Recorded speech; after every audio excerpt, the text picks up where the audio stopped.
Ashama ijoollee akkam jirtu? Nageenyi badhaadha? Jirra jirtu? Fayyumaatii? Barnoonni hoo? Jajjabaattu? Qu'attu? Akkam sagantaa baafattanii barnootan qu'attu? Kun qophii afoolaati. Qophiin afoolaa yeroo hundumaa torban torbaniin karaa chaanaalii OBN Gaammeetiin isin qaqqaba.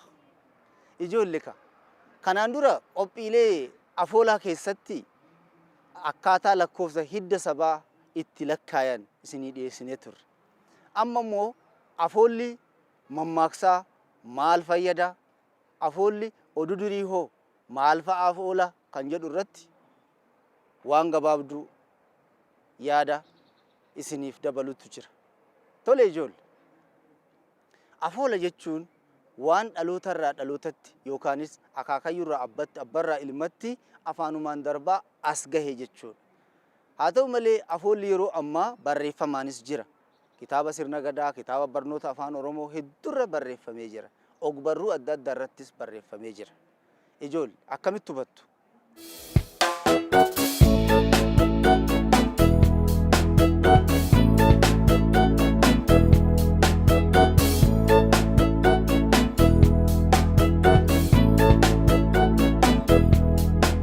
Ijoollee har'a xiyyeeffannoon keenya afoola mammaaksa irratti. Mammaaksi maali? Mammaaksi dubbii fidaa, tokkommoo dubbii fixaa jedha. Hayyuudhaaf dubbii fidaa, ammas araarsuudhaaf immoo dubbii fixaa jenna jechuudha. Mammaaksi qooda guddaa qaba nama wal lole araarsuu irratti. Afoolli mammaaksaa afoola nama wal lole ittiin araarsan, afoola fakkeenya waan tokkoo ittiin ibsan jechuudha. Fakkeenyaaf afaan funyaan jalaa yoo jenne wanti sun wal biraa jechuudha. Jechama afoolati kun. Gama biraatiin immoo afoola mammaaksaa keessatti ol kaayan malee ol ka'anii hin fudhatan yoo jedhame, ol kaayan malee ol ka'anii hin fudhatan yoo jedhame maal jechuudha? Qusannoo nu barsiisa. Qusannoo nama barsiisaa jechuudha. Afoolli biraa afooluma mammaaksaa kana keessatti ammas hoolan abbaa gaarii qabu, hoolan abbaa gaarii qabu duma ala kaayee rafaa yoo jenne immoo afoola mammaaksaa kana keessatti maal ibsa? Hoolan abbaa gaarii qabu duma ala kaayee rafaa jechuun ittiin boonaa jechuudha. Abbaa ofiitiin boonaa jechuudha. Kan biraa ammoo simatu dubbatee na dha'ee dhakaanii afaanii fafaayii jedheen mataan afaanii jedhama. Afaan kun waa hedduu dubbata miti ijoollee arrabni. Arrabni waa hedduu dubbataa garuu ofii isaatiin dhokata. Kan rukutamu eenyu yogguu namni wal lole mataatu rukutama yookaan qaama biraatu rukutama. Kanaafuu of eeggannoon barbaachisaa akka ta'e yoo of eegdu immoo nama birallee eeguu akka dandeessutu gorsamaa jechuudha.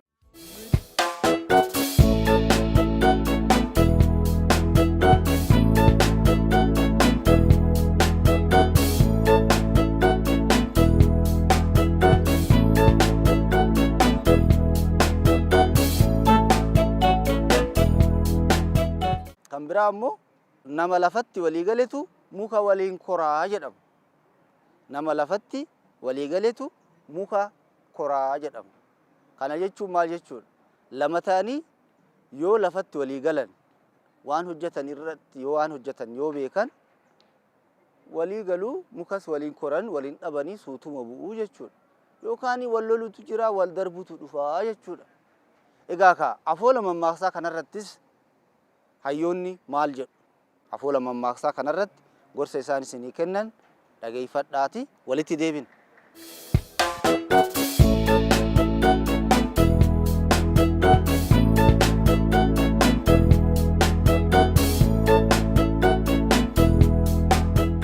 Akkuma beekamu mammaaksi bifa dubbiiti. Jabbiinoo bifa gorbaatii jedhama. Jabbiin bifa gorbaati yoo jennu mammaaksa bifa dubbiiti yoo jenne waan dubbachuu hennu san maal goona hin makmaaknaa jee hin mammaakna mammaakuudha jechuudha. Mammaaksa ammallee maal godha dubbii fida ammas maal godha dubbis fixaa jechuudha. Mammaakteetuma mammaakumaan fixuu dandeettaa jechuudha. Waan ati itti yaaddu san fuulduraaf itti deeman. Kanaaf fakkeenyaaf baddu baddee saree ijaan dhiqanii saree ija dhiquu ijoollee harka qabdee dhiqxaa hin dhiqxu fuula isii dhiqxaa hin dhiqamu jechuudha sareen. Kanaaf maal godhu duruma saree keessa bakka inni ciisu waa inni nyaatu iddoo bareeda isaa qotaniif jechuudha. Garuu gaafa fuulli isaa waan biraa ta'ee jedhe yookiin dhibamee jedhe yookiin mana yaalaa geessu saree mana yaalaa geessitanii beektanii ijoollee warri keessan hin beektan taanaan dogoggoraani saree yoo dhukkubsattee jette mana yaalaa geessu akkuma namaatitti yaalamuu jechuudha. Isinii galaa wanti lubbuu qabaa hundinuu yoo dhibaman maal ta'an hin yaalamuu jechuudha. Kanaaf baddu baddee saree ijaan dhiqanii fuula yoo isii yoo dhiqxee jette maal ta'a si ciniintii jechuudha. Saree fuula isiin dhiqa jettee akka itti dhiyaan sii galee kanaaf baddu baddee saree ijaan dhiqanii hin waan kana inuman goonee jechuudha. Ergaa isaa goota waan kana godhi.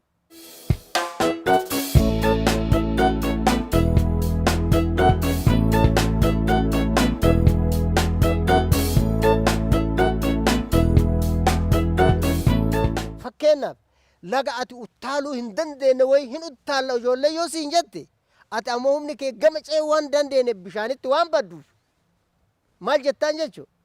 Baddu baddee saree ijaan dhiqan baddu baddee odoo wanti feetellee galtee jedhaan hin uttaaluu jettee diduu qabaattaa jechuudha. Waan si miidhaatitti jechuudha. Waan gaarii yoo taate ammoo hin dalagdaa jechuudha. Kanaaf ijoollee wanta amma isinii himaa jiru kun isinii galaa jiraa? Yoo isinii galaa jiraate bifa kanaan qabattuu jechuudha.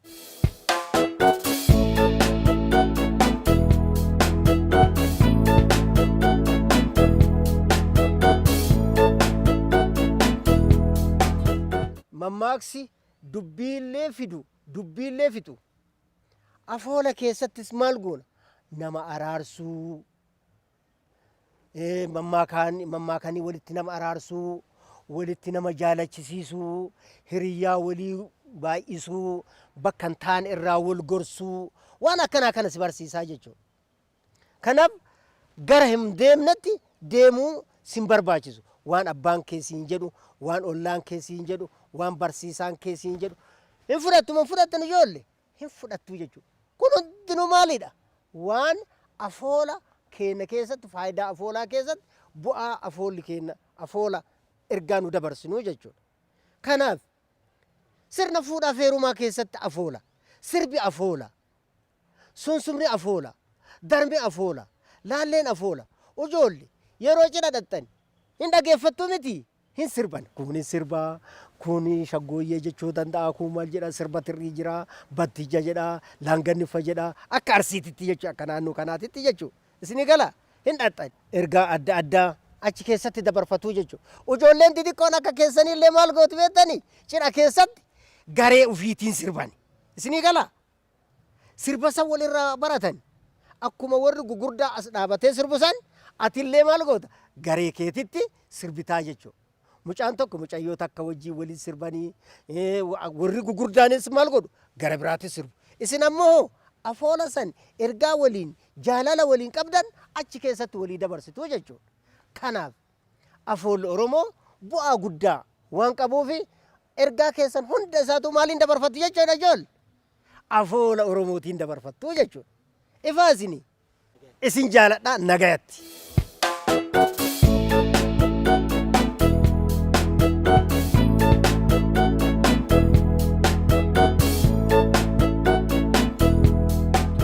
Dhageeffattanii ijoollee ashuu waan hayyootiin yookaanis manguddoonni Oromoo dubbatan mammaaksi faayidaa akkamii akka qabu akkamitti akka mammaakamuu danda'amu mammaaksi tokko dubbii fixa tokko dubbii fida akkuma jedhame maal akka ta'e argita jirtu baay'ee gaariidha.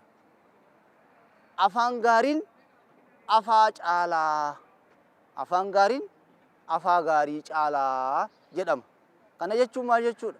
Keessumummaa bakka wayii dhaqxanii namni afaan isinitti tolee akka gaariitti afaanuma sitti tolee waan gaarii yoo dubbate nama afaa gaarii si afe caalaa yookiin nama nyaata gaarii si qopheesserra nama afaan gaariin yookaan fuula gaariin si simate wayyaa jedhama.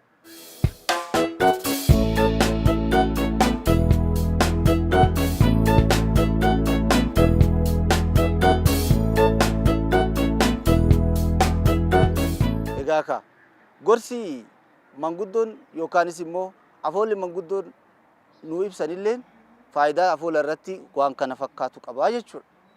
Tole ijoollee qophii afoolaa kenna kan mammaaksa irratti xiyyeeffatu kan torbee kanaa kanumaan goolabna. Torban sagantaa wal fakkaatu biraatiin walitti deebina.